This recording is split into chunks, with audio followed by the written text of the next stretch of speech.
Sa unang pagbasa, giasoy kanato nga unsay gibuhat ni Jeroboam.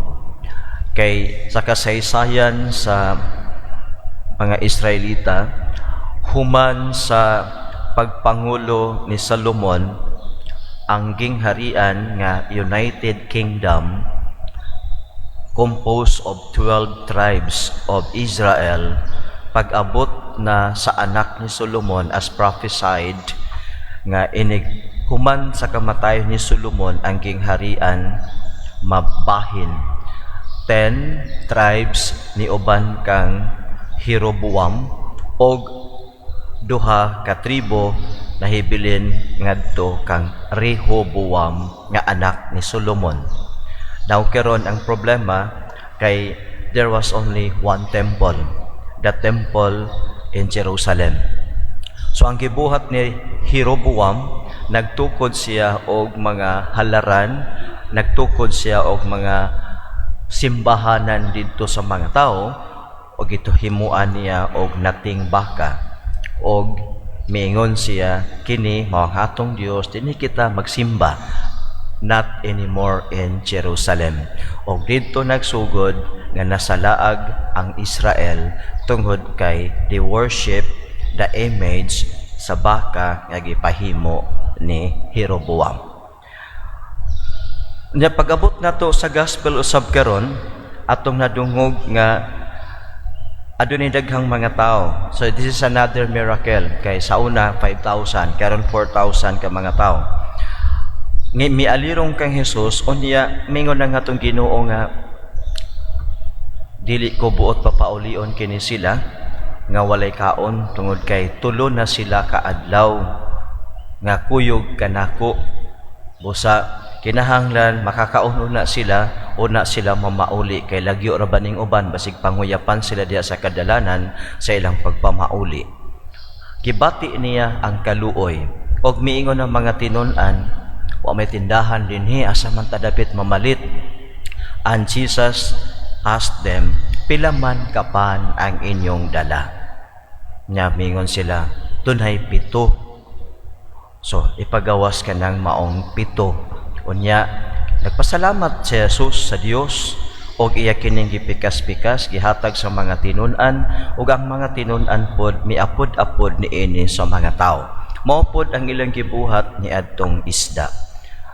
Hindi ko mamalandong kita, mayon kita nga the keyword is mercy. Naluoy ako. Ang kaluoy dili na siya huna-huna lamang. Ang kaluoy dili pod na siya feeling lamang. Kundili ang kaluoy is always an action word. Mercy is always an action word. Kay kung maluoy bitaw ka, you find ways. Kung maluoy ka, mutanaw ka sa ilang sitwasyon, maluoy gani ka, di malang ka mo ingon nga, luoy kaluoy ni mo no, na di malang ka kutob sa huna-huna o sa imong pamulong, kundili ang kaluoy will lead you to find ways. Hahanapan mo ng paraan. So mao ni karon nga si Jesus, nahibaw siya nga ang mga tao wala naman sa libawon kay 3 days naman. But in our human helplessness, there is always abundance of God's grace. So, if we are helpless, if we have nothing more, always remember, God has more. So, mao nga, ingon si Jesus, o sige, o si pila makabuk inyong dala nga baon, nga, 7 ka buok, sige, igawas ka na siya. God has more of what we need, even if we don't have anything more. Karon gusto sa Ginoo nga kini sila yang mga tinun-an will feel the same. Mabati nila ang gibati sa pinitik sa kasing-kasing ni Jesus towards these people in need. Unya, He wants them to be part of the solution. Nga walang hugas kamay, kundi kabahin ka sa pagtubag sa panginahanglan. So they become instruments. So sila mao'y tig-distribute sa pan, human nila gigawas ang ilang pagkaon. Og out of the 7 pieces of bread, napakaon ang 4,000 ka mga tao. And there was an excess of 7 baskets. So kanang kanabitong gikan sa imong muambot gani ka sa kaluoy sa Ginoo, bisan unsa kay gamay ang naa kanimo, pwede manggod na nimo ma-share. Nakadumdum bitaw ta itong mga gagmay patang bata, magdula-dula gani ta, unya naa kay usa ka buok lollipop sa kabuok candy, maghamoy-hamoy raman ta kaniadto. Ikaw na pud na angay ang anak ba itong kinaiya nato itong mga gagmay patang bata? Pero pagkatiguang na nato, alit naman ta magkuan, di naman ta magpakita unsay nay ato kana ato nang taguan. Pero kani ato mga gagmay patang bata, ganahan gyud ta og kanang tilap-tilap, hamoy-hamoy si lollipop. Inga na kinaiya bitaw nga kanang pagka manggihatagon, sharing. And this is what Jesus would like us to become. We feel the need of others, and out of their helplessness and out of our helplessness too, we find ways. So mao po ni sa ang concern sa katawhan nga bation pud untana nimo og nako kay kita moambit sa kasing-kasing ni Jesus.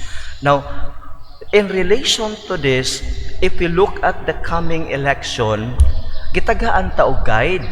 Kitaghaan ta guide to reflect on who will be our candidates to write in our votes. Unsa may itong pangitaon? May ambit sa kinaiya sa kasing-kasing ni Jesus. Unsa nga kinaiya? Kaluoy. So, we start reflecting kinsa aning mga tawhana ang makaingon ta nga may ambit sa kaluoy sa kasing-kasing ni Jesus. Unyang tanan man na sila, Father, nakaambit. Well, that's fine. But who among them shares greater in the heart, in the sentiments of the heart of Jesus towards the poor? So, kinsa man, kini ba silang mga tawhana nangita og pamaagi out of their scarcity of resources? Nagpadayon ba sila sa pagpangalagad sa katawhan to respond the material needs of the people out of the limited resources that they have? Or kini pang mga tawhana, daghan man ta na sila kwarta, pero wa may buhat para sa to respond the pandemic, to respond the calamity, wa man sila gitabang. Daghan sila kwarta, pero naapoy uban nga midagan nga limited ang resources but they find ways.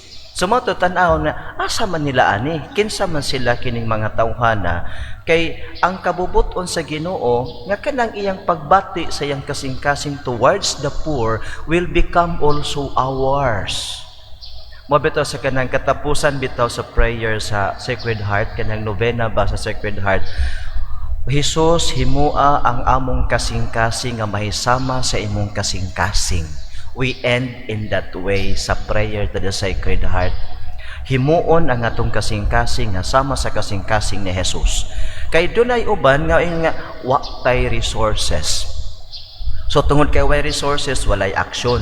Pero doon na po'y uban nga wala may resources kaayo, gamay ra kayong resources, pero napaigo man. Murabag usa ka balay nga naidaghang anak nya, hospital may sweldo in taos ginikanan, kagamay ra gyud, pero unsa may himuon sa tatay o sa nanay, budget yung maayo, budget maayo. Mga anak, kaisa ra ta mo kaog karne ha, kada Domingo ra ta mo kaog karne, kanang Lunes to Sabado mag-isda-isda lang gud ta mga anak. Kana ba kay balo mo budget nga bisan og limited ang resources, mahimo gihapon makapadayon sa pagpangalagad. Mao siguro na ang nindot nga pamalandungan nato kung kinsa kining mga tawhana, mga kaila ba ni nato, kung di ta kaila, then we do our research. Mga nindot kaayo nga kini sila maupod ni kanang matagaan og chance, kay aron ang kasing-kasing ni Jesus ang iyang pagbati sa mga kabus. mapaabot ngadto pinaagi kanato o pinaagi sa atong mga civil political leaders.